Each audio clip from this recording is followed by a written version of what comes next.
عليكم ورحمة الله وبركاته. أعوذ بالله من الشيطان الرجيم. وما أصابكم من مصيبة فبما كسبت أيديكم ويعفو عن كثير. صدق الله العظيم. গতকাল শুক্রবার ছিল, আপনারা জানেন সকালবেলা একটি ভূমিকম্প হয়েছিল। ঠিক আজকে মাগরিবের পরেও কিন্তু হালকা করে একটু ভূমিকম্প আমরা উপলব্ধি করেছি। তো কোরআনে যে আয়াতটি পাঠ করেছি সেখানে আল্লাহ রাব্বুল আলামিন বলছেন, দুনিয়াতে যে বিপদ আপদ তোমাদের উপর আসে এগুলো তোমাদের হাতের কামাই আমি অনেককেই ক্ষমা করে দিই।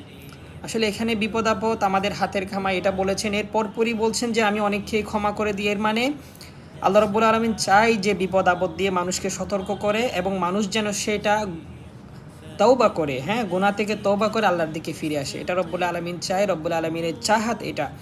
তো আল্লাহ রব্বুল আলামিন আমাদের সবাইকে ইস্তিগফার বেশি বেশি করার তৌফিক দান করেন। বিশেষ করে ঢাকায় যারা থাকে, আমাদের বড় বড় বিল্ডিংগুলো